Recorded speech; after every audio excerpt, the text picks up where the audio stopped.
What is coming up for Magic in 2025? Let's have a look at all of the sets announced so far. We will be revisiting a lot of older planes that we know very well, but we will also be traveling to the edges of the multiverse. 2025 is shaping up to be a great Magic year with a lot of new releases, both Universes Beyond and regular Magic sets. So these are the sets that we will be drafting, playing and maybe skipping. So let's take a closer look at the sets coming out in 2025. You saw the list of all the sets coming out in 2025. Which one are you looking most forward to? We would love to know more about why. Leave a comment down the comment section. The year 2024 started with a Ravnica remastered product, and the year 2025 is going to start off in a similar fashion because we're going to see Innistrad remastered. So we're going back to the plane of Innistrad and we're going to have a reprint product this time. So this is probably going to feature cards from the OG Innistrad, maybe Innistrad Midnight Hunt and Innistrad Crimson Vow. The set is going to be focused heavily on vampires, werewolves and zombies. Innistrad Remastered is going to be a reprint set,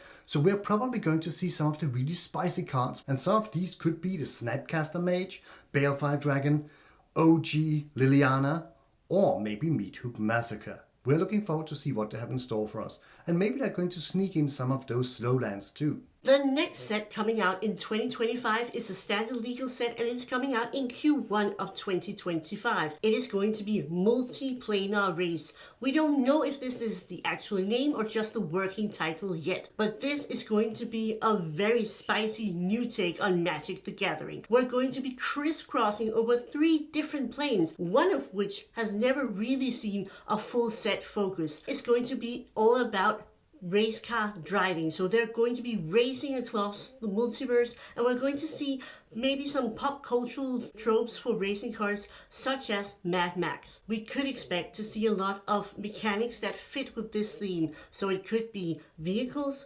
crew, maybe some sort of like upgrade mechanic where you can put together different artifacts and upgrade your vehicles as you cross across the multiverse. It's going to be really interesting and a bit more sci-fi than we're used to seeing from Magic the Gathering. Next up in Q2 is Return to Tarkir. A return set is a set where you revisit a plane that has already been in the Magic lore and Magic history, and this time around it's the Return to Tarkir. And Tarkir was a plane that we visited first time in Khans of Tarkir in 2014. The original Tarkir story focused heavily on a conflict between dragons and humans, and this time around we're going to see how the Phyrexian invasion has affected the plane of Tarkir.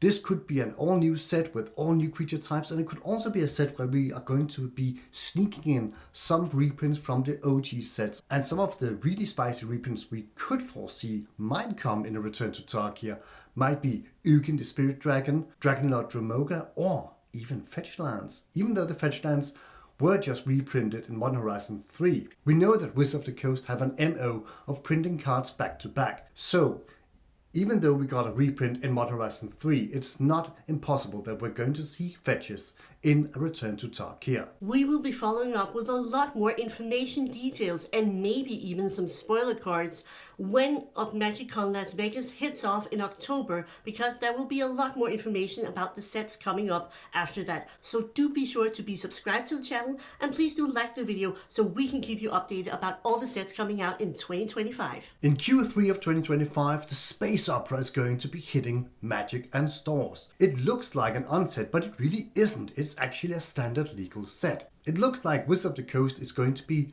exploring the sci-fi theme in Magic in 2025, because after the Multiplanar Race we're now going to see the Space Opera.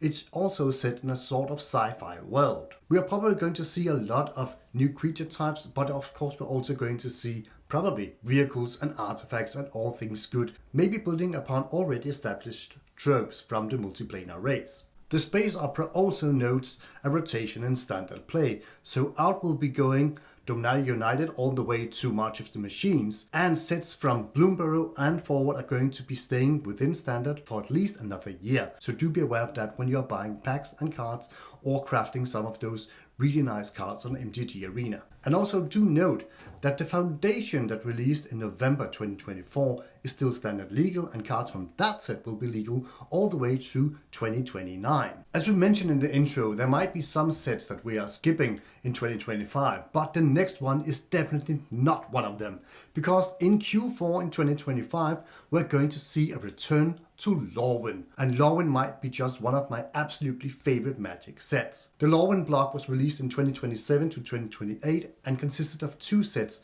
We had Lorwyn on the one hand and Eventide on the other, and Lorwyn was the bigger of these 2 sets. Lorwyn was heavily focused on creature types, and we saw a lot of very beloved creature types in that set. For instance, elves, goblins, merfolks, and humans. Also Kithkin, that was some of the new races in the Lorwyn set. We saw a lot of very beloved cards in the Lorwyn and Eventide sets, and some of these cards have become staples and very beloved cards in the Magic lore and history. We know that Return to Lorwyn is going to be Return set, but that does not exclude some reprints, and the Lorwyn set and Eventide set are some of the set that has really powerful cards.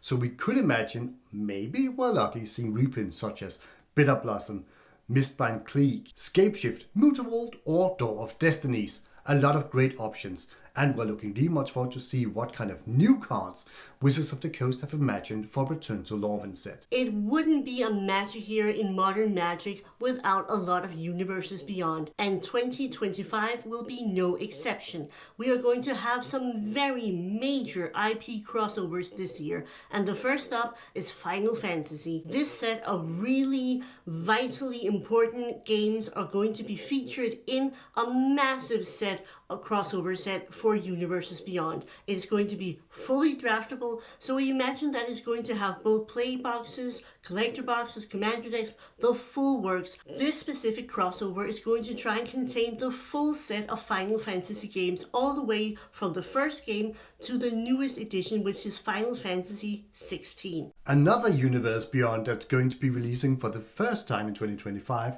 and I say the first time because this set is actually going to span multiple sets. It's going to be super duper powerful because it's going to be a Marvel Universes Beyond. So get ready for all your favorite superheroes.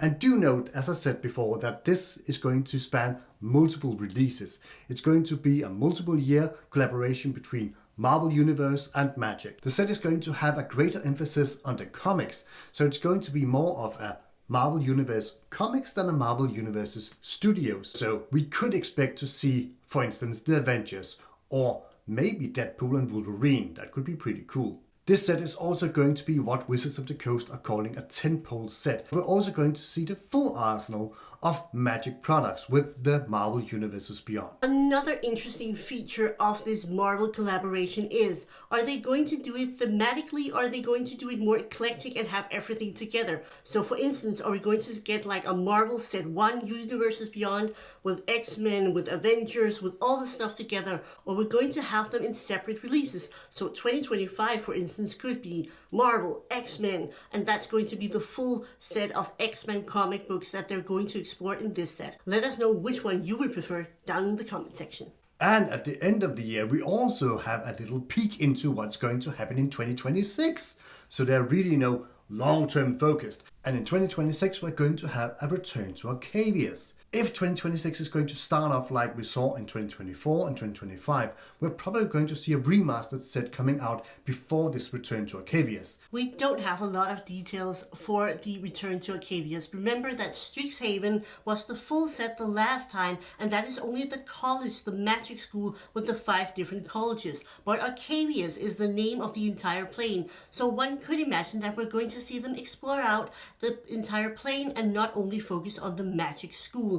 But we also have a lot of important characters coming out of Strixhaven. For instance, we saw Professor Onyx, or better known as Liliana, but we also saw Quintorius Cant and a lot of other characters that have been popping into sets recently. So it's going to be very exciting to see how they're going to flesh out the plane of Arcavius. Indeed, Return to Arcavius might even work as a bit like the Wilds of Eldraine, where we saw the wild side of Eldraine rather than the Throne of Eldraine that had to focus on the knights and the human side of the story. If you're still really focused on what's happening in 2024, you can check out these 2 videos, the one about Dustmourne House of Horus, or the one about Foundations, the new upcoming core set for 2024. And with that being said, thank you for watching. Finger guns. Thank you for watching. And remember to leave a like, and also if you're not a subscriber to the channel yet, do subscribe.